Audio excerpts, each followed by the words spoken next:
What's going on, people? We are Tottenham TV here, back here for another match preview. We welcome Chelsea to the Tottenham Hotspur Stadium tomorrow. New manager with Chelsea, Thomas Tuchel, however you pronounce it.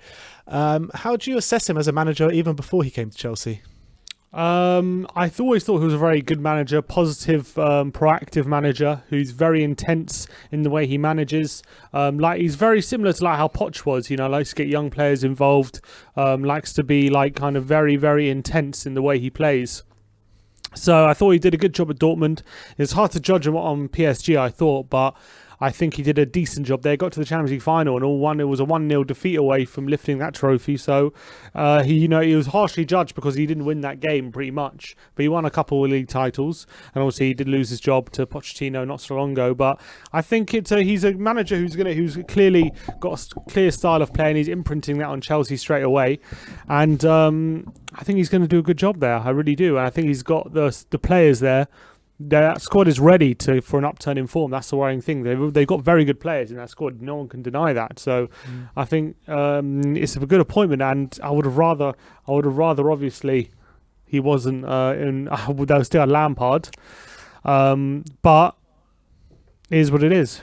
Yeah, in terms of Lampard, in terms of Chelsea and how they've been this season, how do you think they've actually been this season? Because there have been some good moments in there, some bad moments in there. Do you feel Lampard was gone too early in their opinion? Yeah, I think he did go too early. In terms of, you don't appoint a manager like Lampard if you're going to sack him after your first bad run. Unless it's just a stopgap.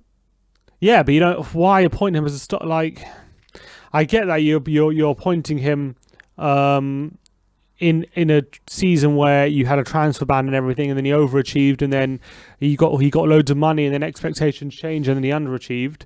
But you appoint Lampard as manager for a project, for the long term. You don't appoint him as a stopgap. You don't appoint a manager like Lampard as a stopgap. I think that's disrespectful, especially seeing as he's a massive club legend there. So if that's the case, that's quite disrespectful against him from a Chelsea fan point of view.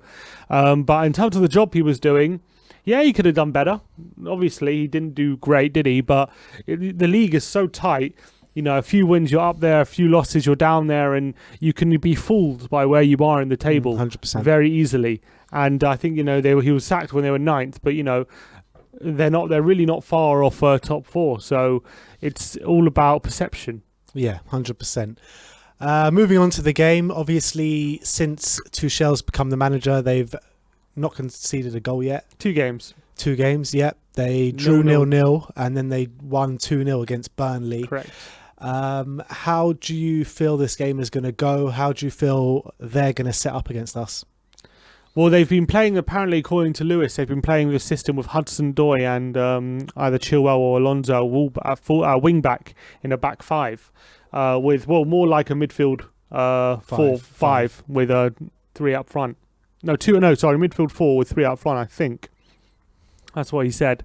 And that's quite interesting because Hudson-Odoi at wing-back, you would imagine, wouldn't be the best scenario, and someone who can definitely be got at from a defensive point of view, and he's one player who probably wouldn't want to spend too much time around his own penalty box. But with Azpilicueta as a third centre-back, he's quite comfortable in wide areas, so him coming across and shuffling over might be a decent situation for them. Obviously, they're back 3. They brought Rudiger back in. They've dropped Zuma.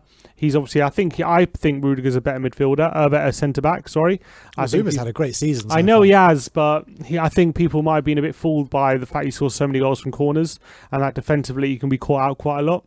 And from a concentration standpoint, I think he was having a good season by his standards. And beginning of the season, they seemed like, especially when Mendy first came in, didn't he? They looked very good.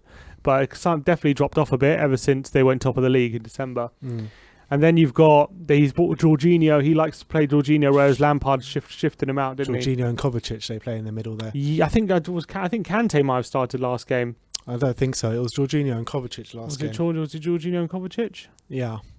Okay, so, well, the either way, he's there. That's a good midfield too. That's strong because Jorginho is underrated in terms of his passing ability. Kante, the only reason he hasn't been playing is because he's come back from injury. Yeah. I fully expect Kante to play against us, to be fair. Well, he was on the bench last game. Yeah. And I think Jorginho is an underrated player. I think a bit like how Spurs fans view Winks. Chelsea fans view Jorginho as just a useless player who can't do anything because he doesn't get goals and assists and he's not that great defensively. Yeah, that's not his role. That's the thing. He's the guy in midfield who's supposed to spray it about and who's meant to start create attacking situations. And I think he's quite good at that, Jorginho. He's obviously another level to Winks. He's a lot better than Winks in my opinion. But he's a good player, Jorginho, and I think they've brought him back in the team. And if they can utilise him properly, he could be their Pirlo. He could be a very good player. And Kovacic is good. And then the front three, they played Abraham, Werner, Mount last game in a 3, or maybe Mount just behind. But they obviously got options. Havertz is there, Pulisic is there. They've got a wealth of talent up front, so it doesn't really matter who they pick. They're going to be a massive threat. And I hope they don't go with Werner because he's definitely going to score. I feel if they go with him, that's how Tottenham works usually. Dr. Tottenham's here to see you now. And also they got a really nice blend of physical strikers in Abraham and Giroud and pacey wingers in Pulisic and Werner and these players. And Ziyech as well. Ziyech, yeah, he's more of a creator. So he's got a wealth of talent to operate with. Tuchel, he's going to be licking his lips, I feel, with that attacking setup. So it's going to be a tough game, and the way they've played as well over the past few games, dominating possession, controlling games, it's going to be tough for us. Do you think that they're going to set up the same way in the last 2 games, or do you think that because the last time we played Chelsea at the Bridge, both teams took quite a pragmatic approach, didn't they? And it ended up a 0-0 draw, and quite deservedly so in terms of the way the game was. Do you see the game panning out the same way? I think they're going to come for a win. I really believe that they're going to be on the front foot. I believe that Chelsea, seeing as they're 6 points right now off the top 4, so they need the win. They need the points. They can't afford to be looking for a draw in these games. We're on the same points, aren't we? Yeah, we are on the same points. We do have a game in hand, but we are on the same points at the moment. But Chelsea know that, like Lampard, this is why he lost his job, because he's so cut adrift. And obviously, I'm pretty sure one of the main objectives for Tuchel since he's come in is to get into that top 4. I think that's definitely one of the things that he was tasked with when being appointed. So they know that they need to come here and need to start getting wins on the board, and they know that a draw is not really good enough in this situation. So they're going to come for 3 points. I think that could suit us. I think if they press high, they leave a lot of space in behind for us, and we could definitely exploit it if we manage it well. If we play like we've been playing in the last few games, we're not going to be able to get out, and they're going to be able to snuff us out. That's the worrying thing. We need to be able to have players on the ball who are confident in possession, are able to play their way out of trouble, and are able to exploit the space that Chelsea leaves. Otherwise, we're going to be pinned back. That we've been pinned back too many times this season. Who have you been most impressed with in the Chelsea squad so far this season? Who have I been most impressed with? I think that Thiago Silva's had a great season. I think he's playing really well for Chelsea. There was a question mark over Thiago Silva when he joined, because obviously Tuchel had him last year at PSG. He was his captain. For whatever reason, they never got the contract sorted. I'm not sure if Thiago wanted to leave or Tuchel didn't want him anymore. But no, apparently Tuchel wanted him to stay. So there you go. So Tuchel wanted him to stay. He's got him back there at Chelsea. So that looks like a match made in heaven. Yeah, exactly. They know each other, don't they? They know each other very well. Where do you see the kind of key matchups on the pitch tomorrow night? Well, obviously Sonny's the bigger one, isn't he? Because we need his pace in behind to really test Chelsea. We need to be able to find him in dangerous areas. We did it 0 times against Brighton. We did it a couple of times against Liverpool, and we scored 1 and he missed a chance. But we need to be doing that on a regular basis. And the problem is, without Harry Kane, it's going to be so much harder to do that. It really is. Do you feel we could become a bit more unpredictable if Harry Kane's not on the pitch? I hope so. Every cloud has a silver lining, doesn't it? So you got to hope that maybe the one thing that that one positive that Kane being out means is they don't know which avenue we're going to use to attack. But I'm sure they'll know it will be coming down that left-hand side. Or down the centre where we play Son. But we need Ndombele to really step it up today, on Thursday. And I think Sissoko as well, if he does come in, I think he needs to really help Højbjerg putting out fires and making sure they don't build ahead of steam and let them play their football. Otherwise, if you let them play football and aren't defensively solid, they can really overrun you and they're going to get in behind. So that worries me. I'm hoping Sissoko can really be on it and be aggressive in out of possession. But you got to remember, we at the end of the day, even though hasn't made a difference, and in general, we are at home, so you'd like us to show a bit of adventure, wouldn't you? You'd like us to show that we want to win the game and not just settle for a draw. But something tells me that Mourinho will take a draw right now. Yeah, thing is, I just don't think a draw is good enough in terms of what we're trying to achieve this season. We're already falling a bit away behind that top four. So we really need to start getting wins, a run of wins, not even just a win, just a run of wins to keep ourselves up there now. And Chelsea are going to feel the same way, aren't they? Because obviously we're on the same points. I mean, are you any sort of confidence going into this game? Not the way we've been playing the last two games. The only confidence I've had is from this press conference from Mourinho. It seems to be a lot more positive on things like Dele and Ndombele playing in central midfield and things like that, which is maybe more positive in terms of how we could attack. Do you feel that because obviously before this press conference, we were thinking like there's a negative vibe around this squad with the whole Aurier thing that happened, the whole Dele thing that keeps happening.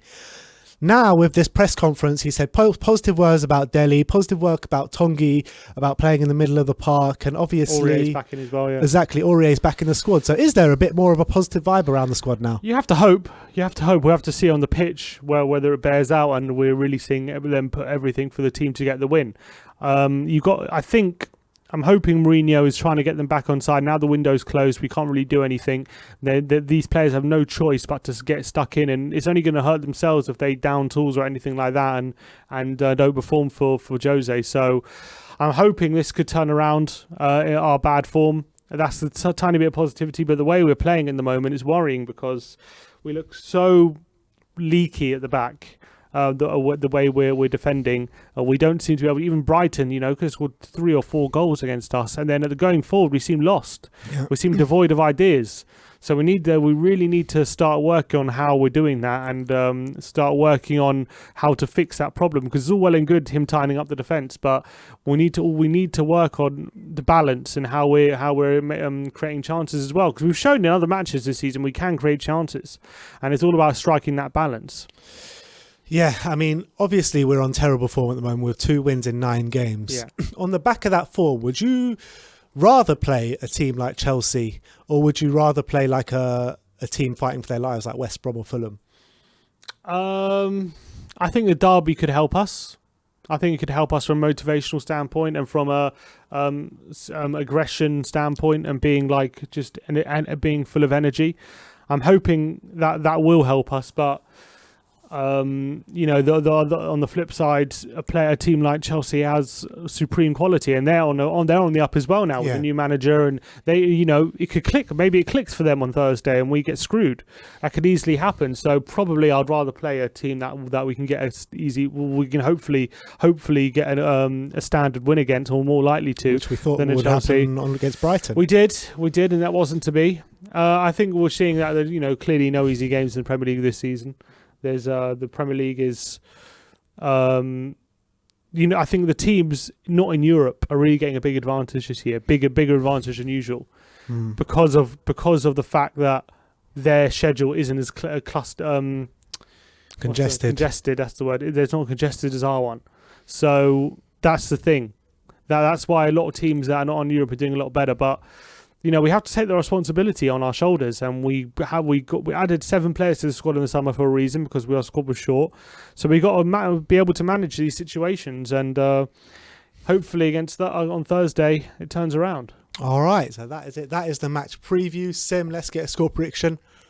1-0. 1-0. Yeah, I don't think we're going to keep a clean sheet, but I'm hopeful we can grab a goal from somewhere and take a draw. I wouldn't be happy with a draw. I wouldn't take a draw before half time, before the game like now, but I think you got to be realistic. Yeah, you do have to be realistic, but it's not beyond all realms of possibility that we can't take 3 points from this game. At the end of the day, it's 11 men on 11 men, 90 minutes of football. Yeah, obviously. And we're on the same points in the league, so I got a sneaky feeling that we're going to turn out for this game. I really do. I mean, I wasn't confident for the Brighton game, really. I wasn't confident for the Liverpool game. But there's something in me that's feeling this slight positivity coming into this game. And I feel like, I've said 0-0 in my previous previews, but I feel like we might nick this one 1-0. I really feel like we could come away from 3 points in this game. And if we do, then it gives us the opportunity to go on a bit of a run. I know we got Man City coming up, but the teams around that, West Brom in the league and Burnley in the league and West Ham in the league, with Man City in between there. So we could go on a bit of a run if we could get points in this game. Yeah, I hope you're right. Look, of course, a positive result, how you can turn your fortunes around. I'm just, I can look at the injury. They have a clean bill of health, Chelsea. Well, actually, they're in the press conference today. 2 players are having late fitness tests and are big doubts for the game in Kurt Zuma and Ziyech. Yeah, but I don't even know if they would have started anyway. But and Havertz as well, I heard he's also down. Havertz. But for me, that doesn't matter because they got more than an adequate cover. Whereas for us, with Lo Celso out, Dele out, Reguilon out, we don't really have as good a cover for those positions as they do. So that's what worries me. When we played in the Cup, we were out without Kane and Son, and we put in a good performance that night. That's also true. We got the draw, and we deserved it as well. We could have won that. So look, of course, I'm not saying there's no chance we get a result. I just feel like the way Chelsea are playing with their new manager, the way we're playing at the moment, I see a draw being in this game. But I'm hoping I'm wrong. And there's always a chance we could turn up tomorrow and Mourinho can have a plan he can work. All right, so there you have it. That is our match preview. Let me know in the comment section below your predicted scoreline of the game tomorrow night. A massive game at the Tottenham Hotspur Stadium tomorrow night. Come and join us for our live watch-along starting from 7:45 and then our post-match fan show where it is your chance to have your say on the game. So join us for all that content tomorrow night. Like, subscribe and comment. And as always, come on you Spurs.